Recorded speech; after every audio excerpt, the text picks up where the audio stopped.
William Wilson, Part 1.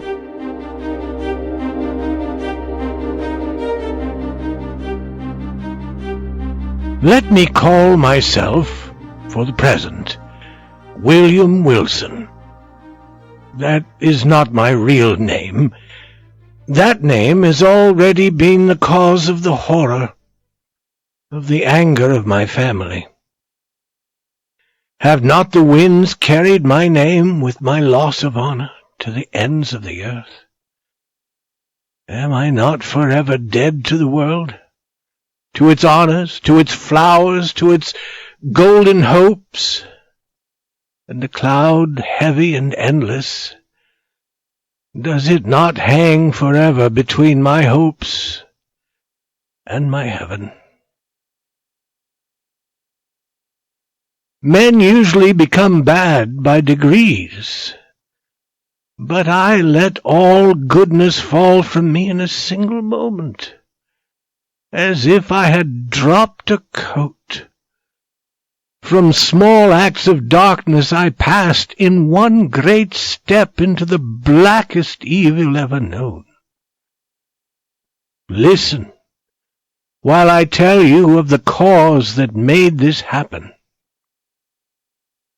Death is near, and its coming has softened my spirit. I desire in passing through this dark valley the understanding of other men. I wish them to believe that I have been in some ways in the power of forces beyond human control. I wish them to find for me in the story I'm about to tell some small fact that proves I could only have done what I did. I would have them agree that what happened to me never happened to other men. Is it not true that no one has ever suffered as I do? Have I not indeed been living in a dream? And am I not now dying from the horror and the unanswered question?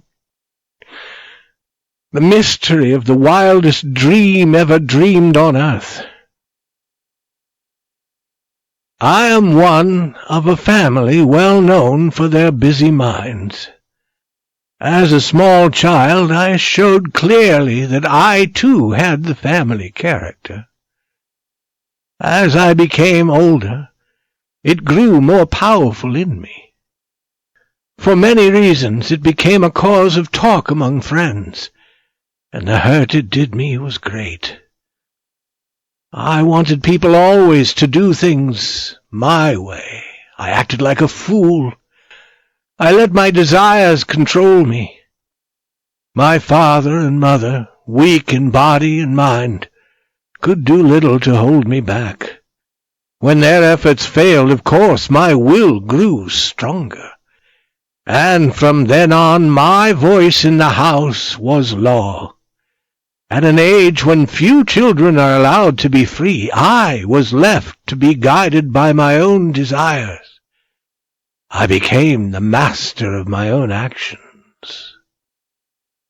I remember my first school. It was in a large house, about 300 years old, in a small town in England, among a great number of big trees. All of the houses there were very old. In truth, it was a dreamlike and spirit-quieting place, that old town.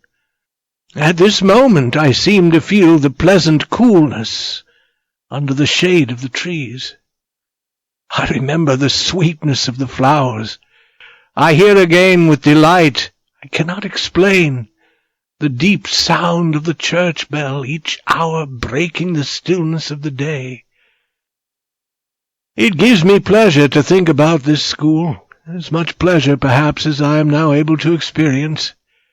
Deep in suffering as I am, suffering only too real, perhaps no one will object if for a short time I forget my troubles and tell a little about this period. Moreover, the period and place are important. It was then and there that I first saw hanging over me the terrible promise of things to come. Let me remember.